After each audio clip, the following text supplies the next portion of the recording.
Thank you, Larry, for having us today, and thank you for everyone showing up. On behalf of the Assistant Watertown of the Lake Traverse Reservation, my prepared statements pertain to the 2018 proposed amendments to the Gaming Compact between the tribe and the state of South Dakota. My name is Greg Paulson. I'm one of the attorneys who represents the tribe. And the tribe that I asked that I provide a brief summary of the proposed amendments to the Gaming Compact. Before I do so, it's really necessary to be able to tell the backstory for why we're here. The proposed amendments pertain to a very specific issue, which is the memorandum of agreements between the tribe and Roberts County and Cottington County. Prior to 2012, the tribe had a 0% increase in slot machines for 22 years and had been limited to 250 slot machines, which was one of the lowest limitations in the country at the time. During that same time period, South Dakota's video lottery terminals had increased by 267%, and the number of slot machines in Deadwood had increased by 303%. So in 2012, the tribe and the state agreed to authorize an increase of 500 slot machines for the tribe for a grand total of 750 slot machines. And then starting in year 6, which would be 2018 this year, and continuing through year 10, 2022, the tribe could have an additional 20 slot machines per year. At that time, South Dakota, from its perspective, wanted to address the issue of public health and safety stemming from the increase in slot machines. So in 2012, the state understood the tribe had maintained a memorandum of agreement with the local government since 2001, which addressed police, fire, and ambulance services at Dakota-Succeed. As of 2012, the tribe had been paying $60,000 per year for these services at Dakota-Succeed, which was not tied to any gaming compact requirement. It was just an arm's length agreement. In exchange for an increase in slot machines, the state held firm that the tribe must maintain and increase the MOAs with Cottington County. The parties also agreed to authorize a new MOA with Roberts County, but at a more modest financial commitment, consistent with the lower amount of expansion of gaming occurring at Dakota Connection Casino.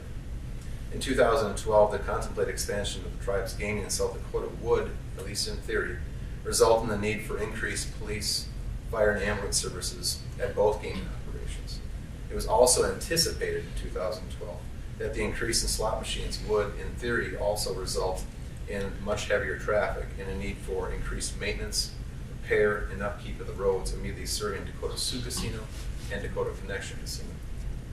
In 2012 and continuing to today, the challenge is to ensure the gaming compact, and in turn, the MOA is contemplated by the gaming compact, satisfy federal law, namely the Indian Gaming Regulatory Act. The MOAs are not revenue sharing. Revenue sharing is generally prohibited under federal law with very limited exceptions. Instead, the MOAs can only be justified as a means to address public health and safety of a gaming facility. In 2012, the tribe and the state understood the MOA requirements were based upon projections. The Gaming Compact provides that the amount of money due to the counties will not increase if the projections do not pan out.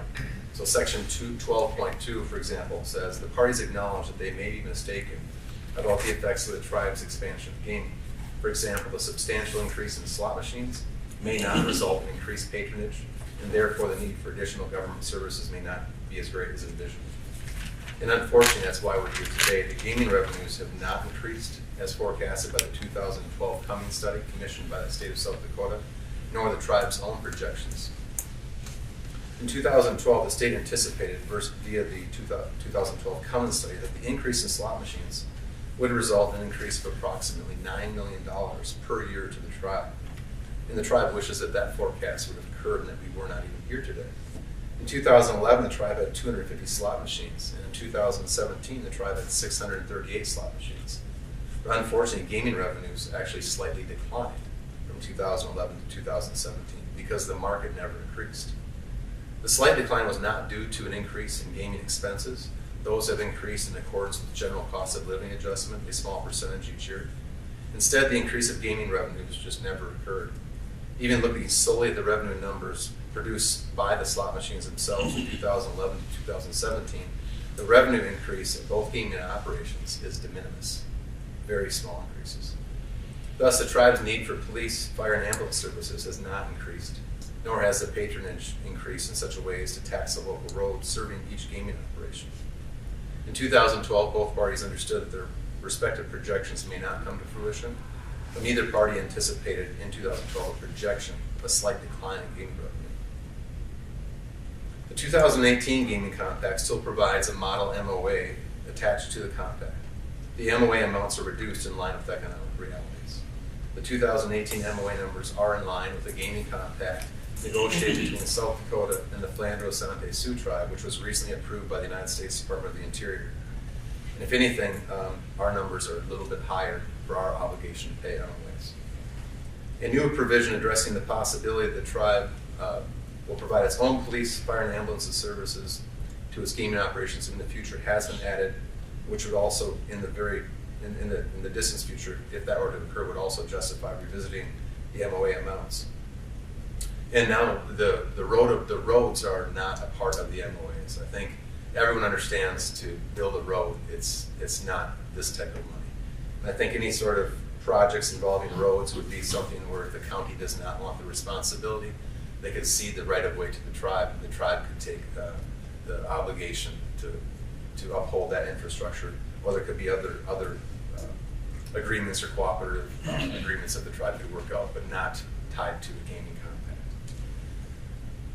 So this proposed gaming compact, instead of tying the amount of the MOAs to a year, we're tying the amount of the MOAs to the number of slot machines. So if the tribe is operating 500 slot machines in the state of South Dakota, the total amount of MOAs for both Cottington County and Roberts County would be $75,000. If the tribe is operating 625 machines in South Dakota, the total MOA amount would be $122,500.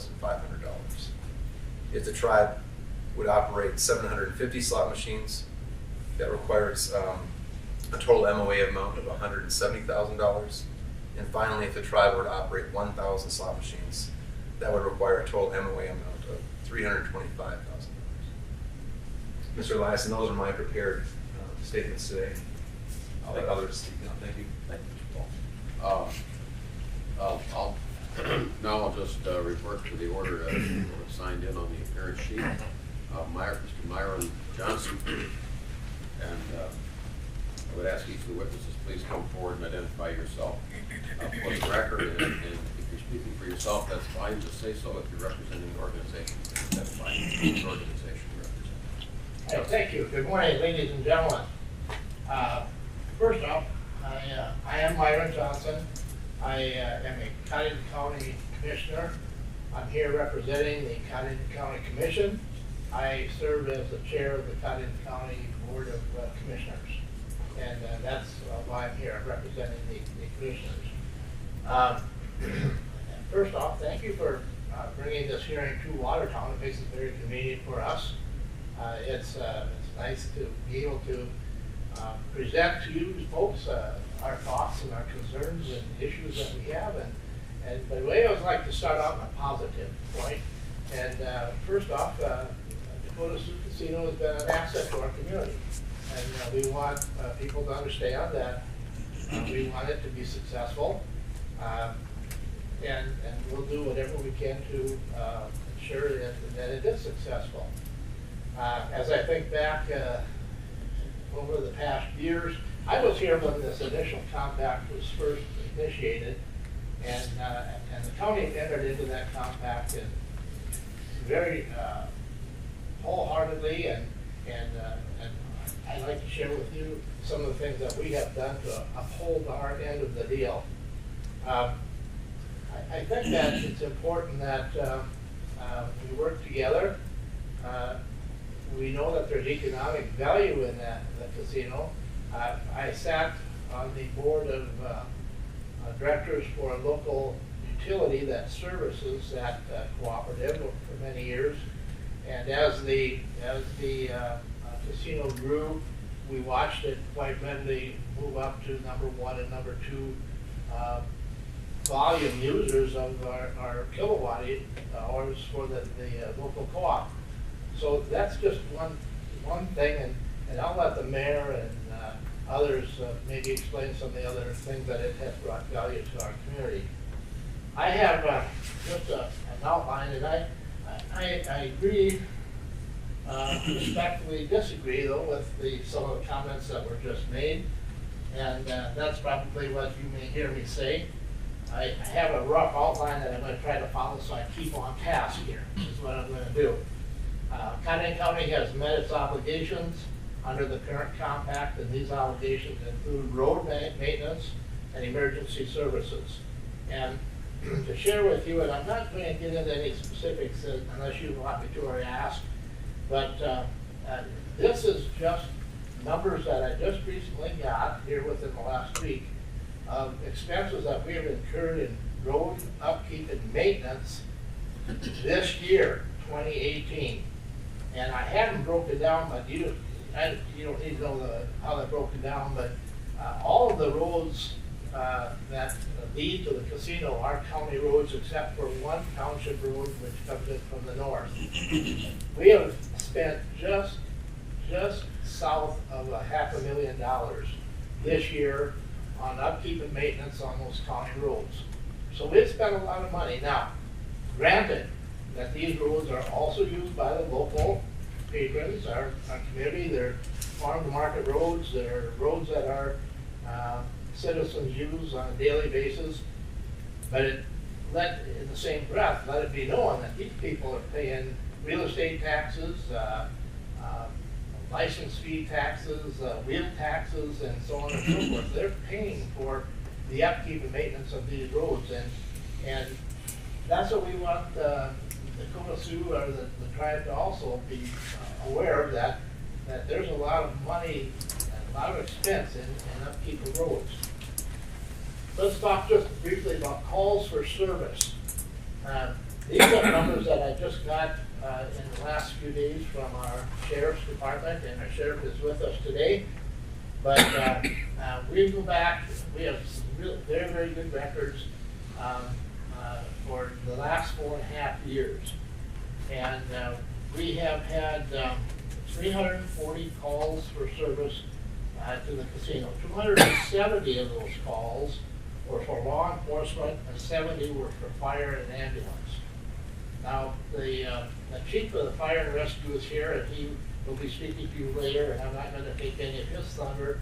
I'll let him explain to you as to what initial changes that they had to make to prepare for the extra trips and the extra services that they had to provide.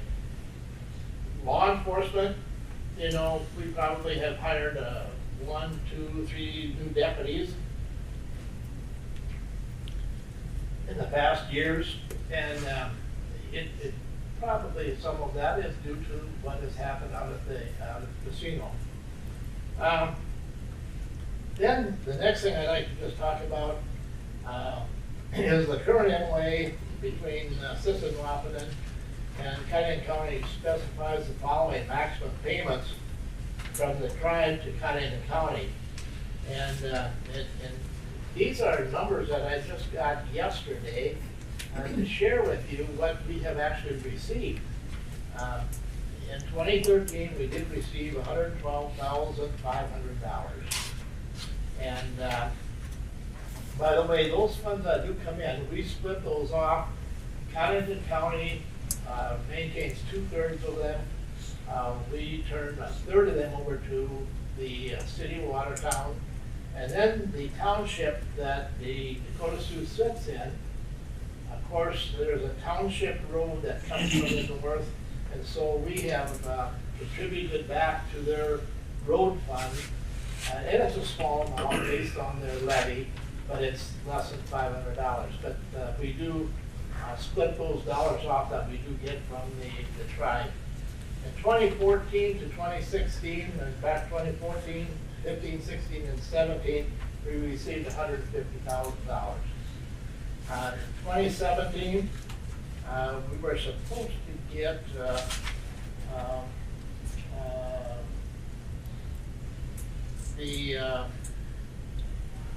2017 to 2018, $225,000, but we only got $150,000.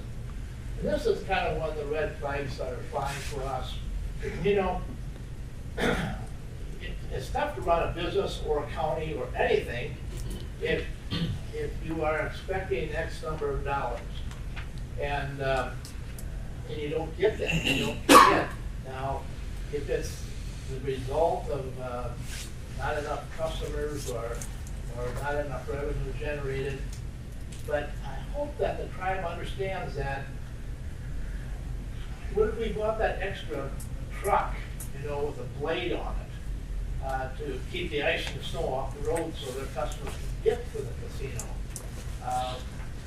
What of the calls for service in reference to an ambulance or a fire truck? What of those pieces of equipment been purchased, knowing that the revenues wouldn't be there? So we have to understand that we have budgets as well, and we have to keep in mind that those revenues are expected, and we depend on them. In 2018, at this point in time, we were told that we would be receiving $150,000, which at this time through 2018 we should be up to $225,000. But as of yesterday noon, we had not received the second half of that payment. So, here we go. This is why the red flags are flying, and we start getting concerned. Will we get the $75,000, the second half payment? I certainly hope so, and I think that we will. 1 minute. 1 minute? Okay, let me just wrap this up quickly. The current draft removes a reference of costs of road maintenance, and you just heard this gentleman talk about that. Well, let me tell you what, folks, if you don't have roads to get to the casino, you don't have customers. And every road that leads there is a county road except the one township road, and you need roads.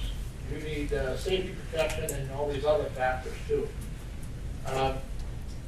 What we're proposing is on October 1 of the year following any calendar year during which at any time the tribe has operated 500 slot machines, the sum of $235,000.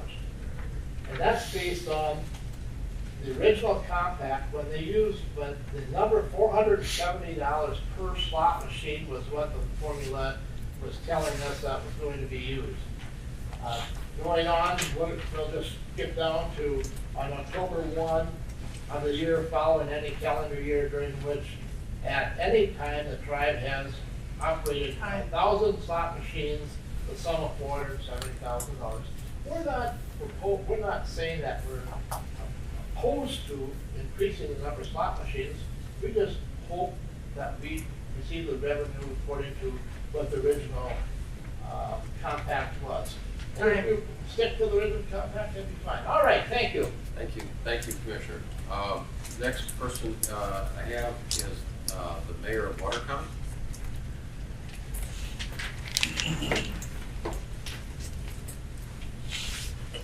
Good morning, Mayor. Good morning. My name is Sarah Karen, and I'm the Mayor of Watertown, and I want to thank you for having this hearing so conveniently located right in Watertown. It makes it easy for us to come.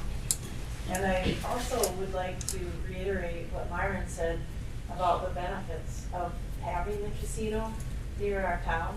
It is an added quality of life for Watertown, and we appreciate that very much. And not only the casino affects, but the hotel and restaurant, and we need those services near our town. So we do greatly appreciate that the tribe provides those, and I don't want to give any impression that we don't.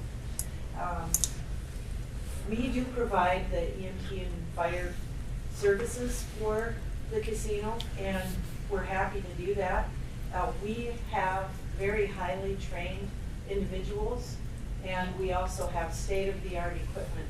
Both of those are very expensive to keep, and we realize that the tribe could not duplicate those services for the amount of money that they contribute to us through the compact. And so we're happy to provide that. But our services are supported by sales tax revenue and property tax revenue, which of course we don't get from the tribe. Thus, we have the compact to give us some reimbursement for our expenses.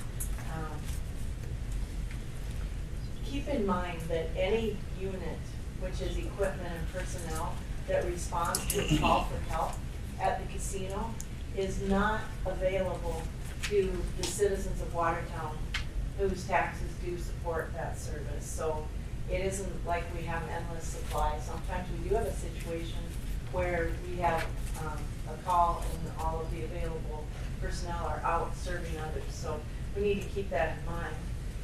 The proposed changes to the compact will potentially increase the demand on the City of Watertown services, while at the same time reducing the reimbursement that we receive for those services.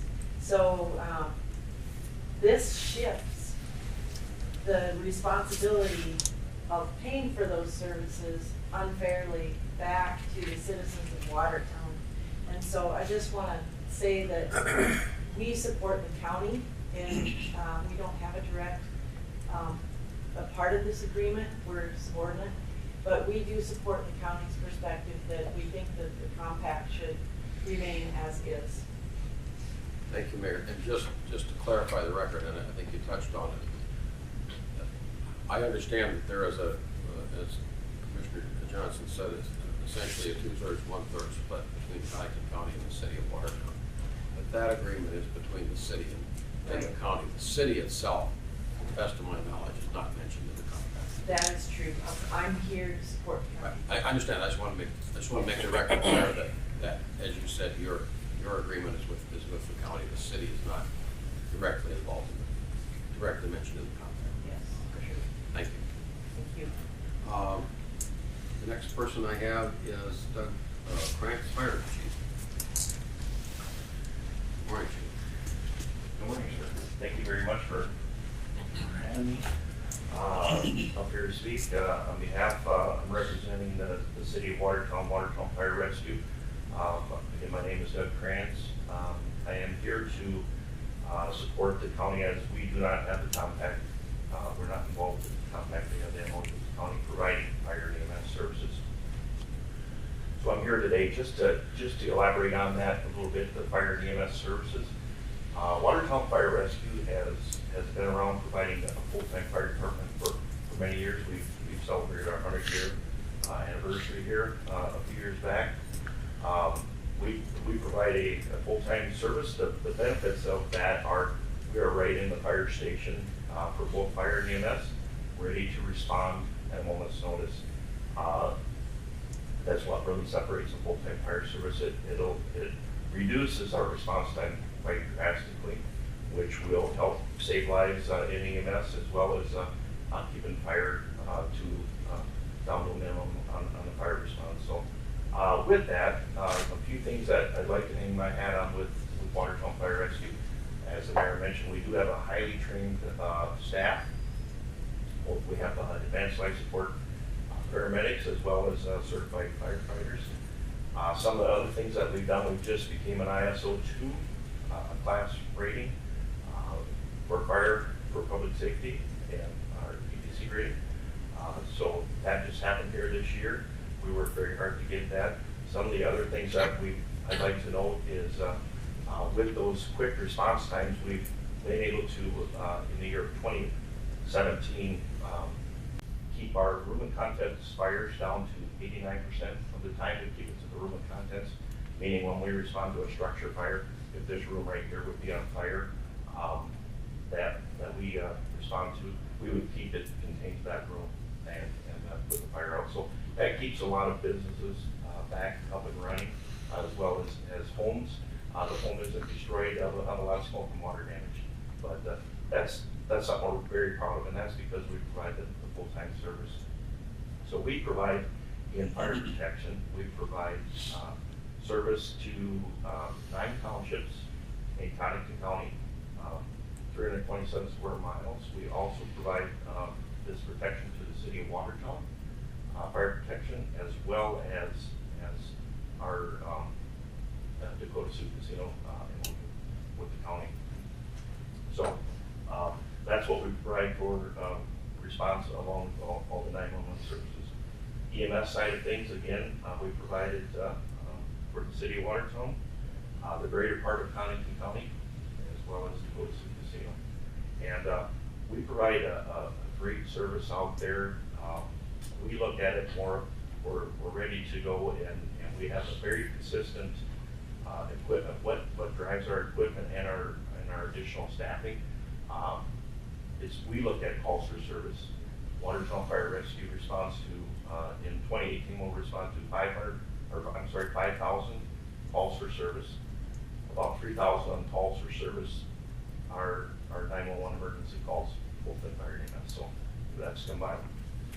So we're there providing those services. When we add equipment or staffing, that's what drives it, is our calls for service. Right now, we have 5 advanced life support ambulances ready to respond. They are all set up the same with advanced airway equipment, staffed with paramedics, and the equipment is very consistent on all of our fire trucks and our EMS. The nice thing about that is if you're the 3rd, 4th, or 5th ambulance out the door, there's consistency with our equipment and our training and our staffing. So it's very important. You want to provide that. That's very expensive to provide. So we won't add another ambulance until we hit a certain point. Same with fire trucks. On the fire equipment, we have 2 state-of-the-art rescue pumpers. A rescue pumper provides all the equipment needed to work on any type of fire in the area. Car accidents, structure fires, commercial, hazmat. So if we get called out for a hazmat response, we have all of our equipment right with us. And it's a great piece of equipment. We also have a 104-foot aerial ladder truck with a 2,000-gallon minute pumper, able to reach high end to a number of stories up to 100 feet.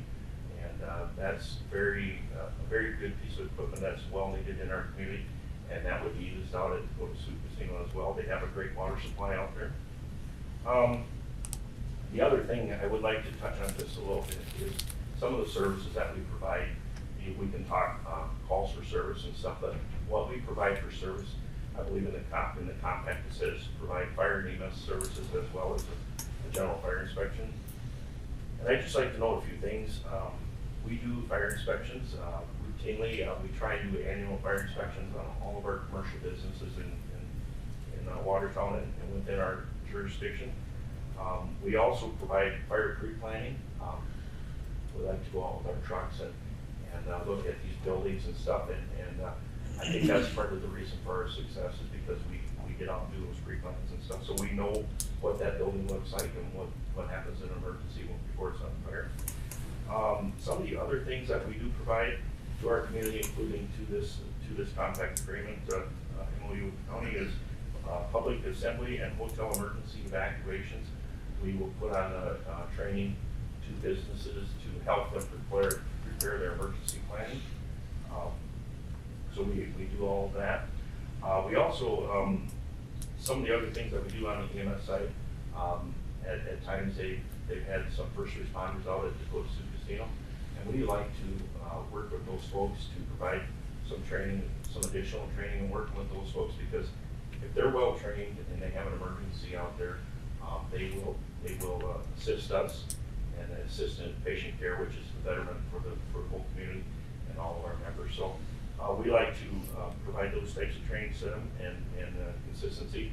They've been great to work with out at Dakota Sioux Casino, and I just wanted to provide you with some information on what we provide for services. So I think that's about all I got, other than I'm proud to be here, and our community is our community, and Dakota Sioux is part of that community that we provide the service to. Thank you, Chief. Just to clarify for the record, you've mentioned the term ISO 2 rating. Yep. For the record, could you, I think Sure. that's a term of art that's probably, some people Okay. reading this aren't going to understand. Could you So, explain what that means? Yeah, so ISO is Insurance Services Office, and it's a great vast office system that provides all types of safety things, everything from factories to whatever. In the fire service and public safety, it's called Public Protection Classification, PPC. It's a scale of 1 to 10, and there's 46,000 fire departments involved with a PPC rating within the nation. And we are a Class 2, which is in the top 1,600 of the nation. And what that is a scale of 1 to 10, and 1 being the greatest service, and 10 being virtually no protection coverage due to distance or whatever. So we're not having a fire department. So that is what that really means. A Class 2 is there's 3 departments in the state of South Dakota that are Class 2 water home. Thank you, Chief. Thank you for the service that you and the other first responders provide to all of us. Appreciate it very much. City Council Member Glenn Billhammer.